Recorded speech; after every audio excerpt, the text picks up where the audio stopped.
कई किस्तें हो चुकी हैं छात्रों की गूंज की। जी। प्रयागराज में पहले उनको जो इजाज़त मिली थी जिस जगह कार्यक्रम करने की, वो इजाज़त वापस ले ली गई। फिर जब विपक्षी दबाव पड़ा, कांग्रेस ने कहा नहीं हम वहीं पे कार्यक्रम करेंगे, कोई नहीं रोक सकता हमारे कार्यक्रम को, तो वहाँ के जो प्रबंधक थे उन्होंने फिर से दोबारा इजाज़त दी। इसको ये माना गया कि जेन ज़ी से फिर डर गए लोग। ये बात सही है कि जेन ज़ी भारत में आ गई है, सब तरफ छा गई है और वो किधर जाएगी, किस पर आक्रमण करेगी, किसका समर्थन करेगी, कुछ पहले से तय नहीं है। कोई नहीं दावा कर सकता कि जेन ज़ी हमारे साथ है। आज इंडियन एक्सप्रेस में एक लेख छपा है कि क्या बड़ी-बड़ी कंपनियों की जो सीईओ हैं, वो जेन ज़ी को सुन रहे हैं। जी, छपा और है। वो चुप क्यों हैं? उसमें दूसरा सवाल है कि वो चुप क्यों हैं? बोल क्यों नहीं रहे? जेन ज़ी इस बात को देख रही है कि ये लोग नहीं बोल रहे हैं। तो कभी भी बड़े-बड़े सीईओ के खिलाफ भी, अडानी, अंबानी के खिलाफ भी जेन ज़ी का आंदोलन शुरू हो सकता है। कोई कुछ नहीं कह सकता। क्योंकि ये पार्टियों द्वारा गोलबंद की गई भीड़ नहीं है। ये पार्टियों द्वारा गोलबंद किए हुए जातियों के मतदाता नहीं हैं। इनका कोई नेता तय नहीं है मतलब। लेकिन जिस नेता के प्रति इनके मन में सबसे ज्यादा हमदर्दी है और जिसकी तरफ ये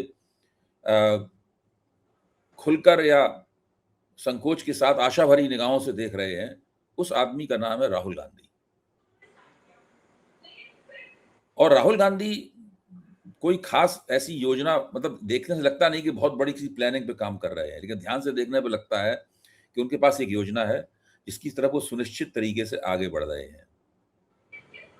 वो जब उन्होंने कोटा में ये वाला कार्यक्रम किया था छात्रों की गूंज, तब उनका कहना ये था कि ये कोई राजनीतिक कार्यक्रम नहीं है, ये शिक्षा व्यवस्था का प्रश्न है, आपके भविष्य का प्रश्न है। अब वो कह रहे हैं कि अगर रोजगार नहीं तो सिंहासन हिलेगा। प्रयागराज में ये कह रहे हैं रोजगार नहीं तो सिंहासन हिलेगा। मुझे याद पड़ता है कि जब यशवंत सिन्हा साहब के बेटे जयंत सिन्हा, तो उनके साथ एबीपी चैनल पे कार्यक्रम था, तो मैंने उनसे पूछा था, कहा था कि सिन्हा साहब आप ध्यान से सुनिए, आपकी कुर्सी के नीचे एक बॉम्ब, टाइम बम टिक टिक कर रहा है। तो उन्होंने कहा क्या? हमने ये बेरोजगारी का टाइम बम है। बात बहुत पुरानी हो गई, शायद 2016 की बात है मतलब। हाँ, बेरोजगार। तो उन्होंने कहा हाँ मैं मानता हूँ कि बेरोजगारी बहुत बड़ी समस्या है, लेकिन ना वो बेरोजगारी कोई हल ढूंढ पाए, और मोदी सरकार में तो बेरोजगारी लगातार बढ़ती चली गई। उसी का परिणाम छात्रों की गूंज है। तो ये जो राहुल गांधी कर रहे हैं और जिस कंसिस्टेंसी के साथ, जिस निरंतरता के साथ, जिस प्रतिबद्धता के साथ वो कर रहे हैं, अभी मान लीजिए जेन ज़ी ने झारखंड सरकार के खिलाफ पेपर लीक के ऊपर आंदोलन शुरू किया। ऐसा नहीं कि राहुल वहां संकोच में पड़ गए हो कि वहां सरकार के पार्टनर हैं या वो इंडिया गठबंधन का झारखंड मुक्ति मोर्चा सदस्य है। उन्होंने कहा नहीं हम छात्रों के साथ हैं, वो छात्रों से हम पीछे नहीं है किसी भी कीमत पे, वो हमारा मुख्य मकसद है। विनोद जी। देखिए, राहुल गांधी ने जो है भारत जोड़ो यात्रा के बाद जो उनकी राजनीति है, तो सबसे पहले उन्होंने उसमें चुनाव, तो देखिए कोई भी लोकतंत्र में किसी पार्टी का नेता होता है तो चुनावी राजनीति तो करता ही करता है, लेकिन राहुल गांधी ने चुनावी राजनीति के साथ साथ समाज के सभी वर्गों की को संबोधित करते हुए उनके रोजमर्रा की जो जिंदगी है उसको समझने का प्रयास बहुत बेहतर तरीके से किया है। वो लगातार जो है हर, कभी कुलियों के बीच में दिन बिताते हैं, कभी किसानों के बीच में, कभी मखाना किसानों के बीच में, कभी मोटर मैकेनिकों के बीच में, कभी ट्रक ड्राइवरों के बीच में, कभी जो है दुकानदारों के साथ कहीं चले जाते हैं, कभी मोची के साथ।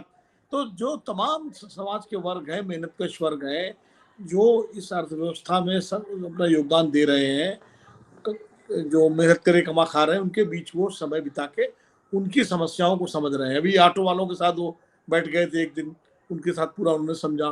तो ये उनका एक राजनीति की नई शैली है जो आमतौर पर मौजूदा दौर में कोई नेता जो है अपना नहीं रहा है। अभी तो पार्टियां नारा देती हैं, कुछ लोक लुभावन कार्यक्रम घोषित करती हैं और चुनाव लड़ती हैं। राहुल गांधी थोड़ा लोगों के नजदीक जा रहे हैं, और उनकी एक खास बात और भी है भाई जी, वो जब एक मुद्दा पकड़ते हैं तो फिर उस मुद्दे को लॉजिकल एंड तक ले जाते हैं। याद करिए, लोकसभा चुनाव से पहले उन्होंने संविधान बचाओ का मुद्दा पकड़ा था, और संविधान बचाओ का मुद्दा उन्होंने ऐसा पकड़ा कि भारतीय जनता पार्टी पूर्ण बहुमत नहीं पा सकी अपनी ताकत से। उसके बाद उन्होंने जाति जनगणना का मुद्दा पकड़ा। अब जाति जनगणना के मुद्दे को उन्होंने इतना प्रचारित किया, इतना जोर दिया कि फिर आखिरकार केंद्र सरकार जो बहुत खिलाफ थी जाति जनगणना के, उसको भी राजी होना पड़ा और जातीय जनगणना की अब तैयारी हो रही होगी तो उसका। अब राहुल गांधी ने युवाओं के मुद्दे को पकड़ लिया है पिछले 1 साल से। नीट की परीक्षा तो अभी लीक हुई है, लेकिन राहुल गांधी पिछले 1 साल से अगर आप फॉलो करें तो यूथ के मुद्दे को पकड़ के चल रहे हैं। उसमें बेरोजगारी, शिक्षा व्यवस्था और परीक्षा प्रणाली, इन 3 को लगातार वो फोकस कर रहे हैं। और इसीलिए जो जंतर मंतर पर प्रदर्शन हुआ, आज ही मैंने कॉकरोच जनता पार्टी के जो एक प्रवक्ता हैं, उनके आशुतोष रेखा, उनसे मैंने पूछा ही सवाल। एक कार्यक्रम में थे वो, एक चैनल के, तो न्यूज़ 24 पर थे वो।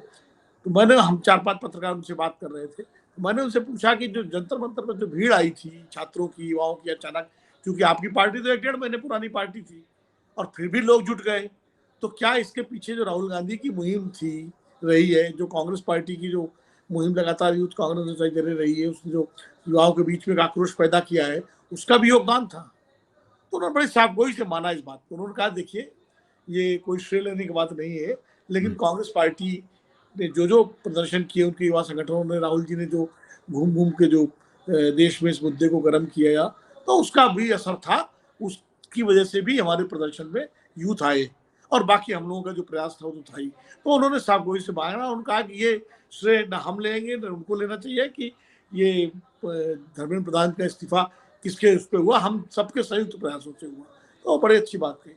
तो ये मैं कह रहा हूँ कि राहुल गांधी उस मुद्दे को लगातार उठाते रहे और जंतर मंतर पे जब ये यूथ आके बैठे तो राहुल गांधी वहाँ गए नहीं, कांग्रेस पार्टी के लोग गए, पवन खेड़ा गए और लोग गए, वो बी श्रीनिवास जो कि यूथ कांग्रेस के अध्यक्ष थे पहले, सेवा दल के इंचार्ज हैं, वो उन्होंने वहाँ बाकायदा खाने पीने का इंतजाम किया, सहयोग किया।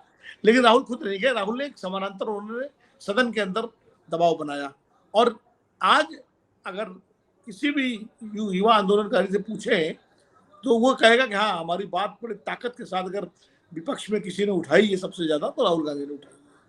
और इसी वजह से सरकार को मजबूर होकर के, मतलब वो संसद के भीतर जो दबाव बना और सड़क पर जो दबाव छात्रों ने बनाया, उसकी वजह से धर्मेंद्र प्रधान का इस्तीफा हुआ।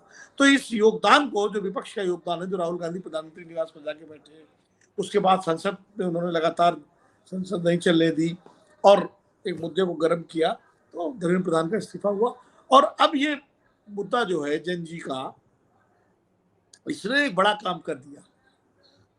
बड़ा काम ये कर दिया भाई जी कि पिछले 10-12 साल से या 15 साल से, मान लीजिए मनमोहन सिंह के जमाने से ही, देश की राजनीति का विमर्श जो था वो बड़ा विभाजनकारी हो गया था। हिंदू, मुस्लिम, मंदिर, मस्जिद, जातियों की गोलबंदी, इन सब को चलते एक अजीब सा वातावरण बन गया था। जो बुनियादी सवाल है नौजवानों के, स्वास्थ्य के, शिक्षा के, रोजगार के, बुनियादी सुविधाओं के, प्रदूषण के, उन पर कहीं चर्चा नहीं होती थी, वो विमर्श से बाहर थे। जैन जी और राहुल गांधी ने कोशिश करके इन बुनियादी सवालों को सार्वजनिक विमर्श के केंद्र में ला दिया है। आज आप देखिए, जब जंतर मंतर पे आंदोलन चल रहा था तो प्रधानमंत्री नरेंद्र मोदी जी को इंस्टाग्राम पे आकर के छात्रों की बात को संतुष्ट करना पड़ा लगातार आकर के, और उन्होंने कानून की बात भी की, कड़ा कानून बनवाया। फिर जो है मंत्री का इस्तीफा हुआ, फिर जो है ये आप छात्रों पर मुकदमे वापस लेने की बात थी, उसमें भी वो आगे आए। हर तरह से जो राष्ट्रीय स्वयंसेवक संघ और भाजपा के लोग इन बच्चों को तमाम तरह के नकारात्मक तरीके से इनको परिभाषित कर रहे थे, देशद्रोही, संविधान विरोधी, अराजक, जाने क्या क्या कह रहे थे, उन्हीं के शीर्ष पुरुष मोहन भागवत जी को जैन जी से संवाद करना पड़ा। और मोहन भागवत जी ने क्या कहा कि तो हमारे अपने बच्चे हैं, ये देशभक्त हैं, इनको सुनना चाहिए, इनको एड्रेस करना चाहिए। वो यहाँ तक कह गए कि नेता खाली जो है चुनाव जिताने और उपदेश देने, भाषण देने से नहीं होता, वो तो साथ में रह के जो है जो काम करता और नेता बनता, मतलब इतने आगे तक चले गए। तो अब देखिए, सारी पार्टियों में होड़ है जैन जी को लुभाने की। और जैन जी के जो संगठन बन रहे हैं, इसमें कॉकरोच जनता पार्टी भी एक है, उसने कहा कि सितंबर से पूरे देश में जो है मुहिम चलाएंगे कि क्या बोलती पब्लिक। इधर राहुल गांधी का छात्रों की गूंज का कार्यक्रम परवान चढ़ रहा है, कोटा में हुआ, कोटा के बाद देहरादून में हुआ और अब प्रयागराज में, इलाहाबाद में। तो ये तीनों शिक्षा के केंद्र हैं। अभी पटना में होने की बात भी है, जो उनके तय कार्यक्रम के मुताबिक पटना में भी होने का है, दिल्ली में भी होने का जी। तो अपने इस कार्यक्रम के जरिए राहुल गांधी सीधे छात्रों को संबोधित कर रहे हैं और उसको सिर्फ शिक्षा प्रणाली के मुद्दे को उठा रहे हैं। कैसे जो भारत की शिक्षा प्रणाली है, शिक्षा व्यवस्था है, परीक्षा प्रणाली है, उसकी वजह से नौजवान किस कुचक्र में फंसे हुए हैं, इसको बहुत शिद्दत के साथ और बड़े तरीके से वो समझा रहे हैं। यानी कुल मिलाकर के मुझे तो इस बात की प्रसन्नता है, और आपको भी होगी और किसी भी देश के नागरिक को होगी, कि राजनीतिक विमर्श में, सार्वजनिक विमर्श में अब नौजवानों के, युवाओं के मुद्दे केंद्र में आ गए हैं, वो सामने आ गए हैं। और जो मंदिर मस्जिद के मुद्दे और जाति ध्रुवीकरण के मुद्दे, ये सब इनके सुर धीमे हो गए हैं। भले योगी आदित्यनाथ जी बीच बीच में बोल रहे हो, लेकिन उनका भी सुर धीमा हो गया।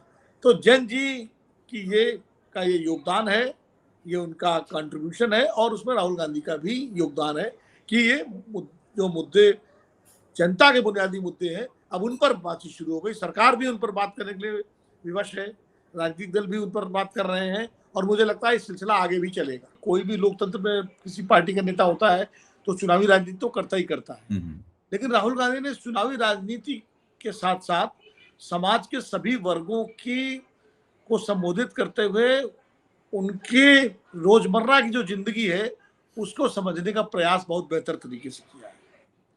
वो लगातार जो है, हर कभी कुलियों के बीच में दिन बिताते हैं, कभी किसानों के बीच में, कभी मखाना किसानों के बीच में, कभी मोटर मैकेनिकों के बीच में, कभी ट्रक ड्राइवरों के बीच में, कभी जो है दुकानदारों के साथ कहीं चले जाते हैं, कभी मोची के साथ। तो जो तमाम समाज के वर्ग हैं, मेहनतकश वर्ग हैं, जो इस अर्थव्यवस्था में सब अपना योगदान दे रहे हैं, जो मेहनत करे कमा खा रहे हैं, उनके बीच वो समय बिता के उनकी समस्याओं को समझ रहे हैं। अभी ऑटो वालों के साथ वो बैठ गए थे एक दिन, उनके साथ पूरा उन्होंने समझा। तो ये उनका एक राजनीति की नई शैली है।